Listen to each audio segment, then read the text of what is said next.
Gerombolan Bani Kadrun sudah berani terang-terangan ingin ganti sistem negara ke khilafah. Kenapa pemerintah diam saja?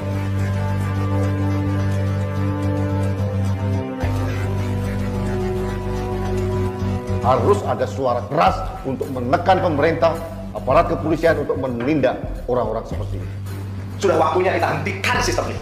Dengan cita-cita besar kami, dengan kecintaan kami yang paling dalam untuk tanah dan air negeri ini, kami tawarkan Islam untuk negeri ini, dan mari kita tegakkan khilafah Islam. Ya takbir! Nabi mengatakan setelah itu berakhir, maka yang terjadi adalah mulkan jabbaran. Kerajaan, bukan khilafah, meskipun dinamai khilafah, tapi itu adalah kerajaan diktator. Yang membuat saya heran sampai detik ini, Agung Wisnuwardana ini belum ditangkap juga. Oleh karena itu Bu Sri Mulyani, Pak Jokowi ini loh, ini konsep Islam ini ditawarkan jelas di hadapan Anda semua, seluruh rakyat Indonesia, termasuk masyarakat adat Kalimantan Timur. Khilafah ala minhajin nubuwah itu tidak akan kontra dengan negeri kita, tidak akan kontra dengan negara mana aja. Justru negara-negara ini nanti akan lebur tanpa perlu ada perseteruan panjang. Karena lawan khilafah Imam Mahdi, kekhalifahan Imam Mahdi nanti bukanlah negara-negara itu, tapi adalah Dajjal.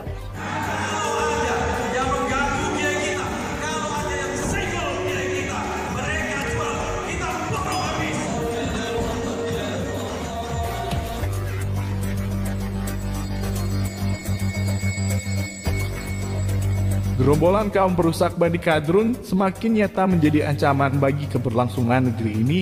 Kelompok mereka kini telah terang-terangan ingin mengubah sistem negara menjadi khilafah seperti yang selama ini mereka sembah-sembah. Lebih menyakitkan lagi, pemerintah pun seakan hanya diam dan membiarkan begitu saja kelompok dan juga oknum-oknum yang jelas-jelas mengancam keutuhan negeri ini. Seruan kaum perusak Bani Kadrun untuk menegakkan khilafah jelas merupakan suatu bentuk tindakan makar yang harus diberanguskan di negeri ini. Suatu tindakan makar yang mengancam keutuhan suatu negeri harusnya tidak bisa ditolerir gitu saja. Pemerintah dalam hal ini harusnya bersikap tegas pada siapapun dan juga mengatasnamakan apapun yang ingin mengubah dasar negara. Maka negara harus menumpas keberadaan mereka.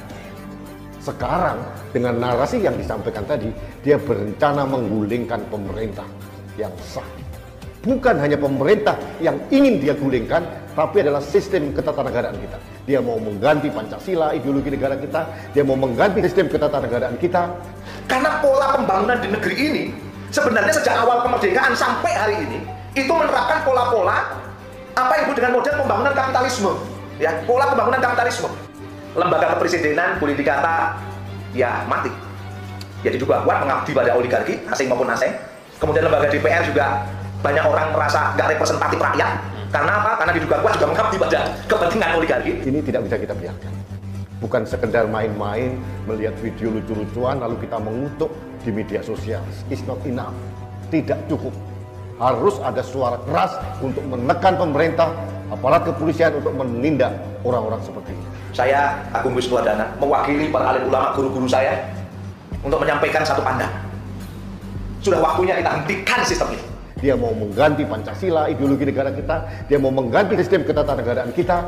Bagi saya itu sudah makar atau subversi. Yang membuat saya heran sampai detik ini Agung Wisnuwardana ini belum ditangkap juga.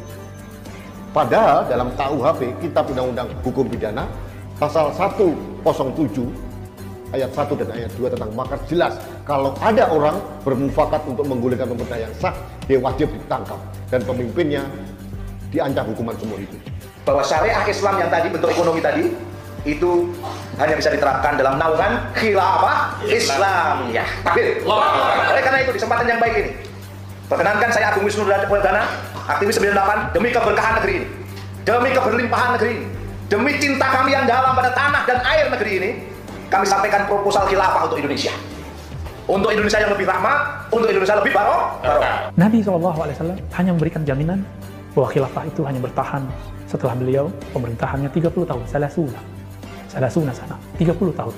Jika kita hitung ternyata benar, Nabi wafat tahun ke-11, langsung digantikan Abu Bakar, dan khilafah Sayyidina Ali berakhir di tahun 40 dan 41 dengan Sayyidina Al-Hasan. Itulah akhir dari khilafah Rasyidah, khilafah yang Rasyidin, yang langsung dibimbing oleh Rasulullah Sallallahu Alaihi Wasallam. apa yang sebenarnya diinginkan kaum perusak Bani Qadrun dengan tegaknya khilafah. Sedangkan sistem khilafah yang mereka sembah-sembah selama ini tidak lebih dari sebuah sistem monarki. Tidak ada bedanya dengan sistem kerajaan yang dimana satu negara dikuasai oleh satu keluarga secara turun-temurun. Seperti yang dikatakan Buya Arash Hashim, bahwa khilafah Rasyidah yang dibimbing baginda Nabi Muhammad hanya akan bertahan selama 30 tahun setelah wafatnya beliau.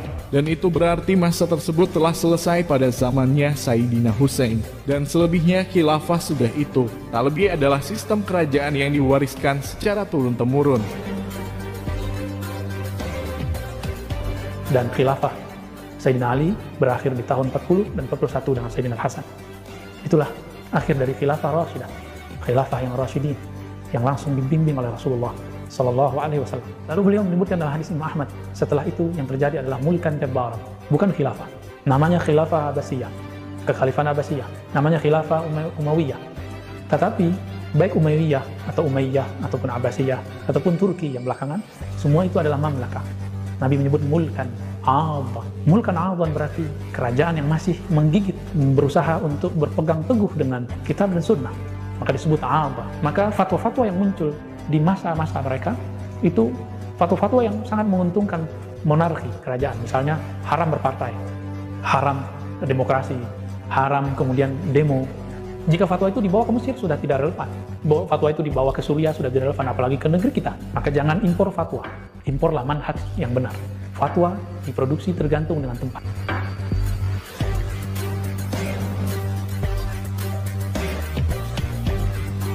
Jika sudah ada keterangan yang jelas bahwa khilafah Rasyidah yang sesuai petunjuk Nabi hanya bertahan 30 tahun setelah wafatnya beliau, lalu kenapa kaum perusak Bani Qadrun tetap menggebu-gebu untuk menegakkan khilafah mengatasnamakan Islam?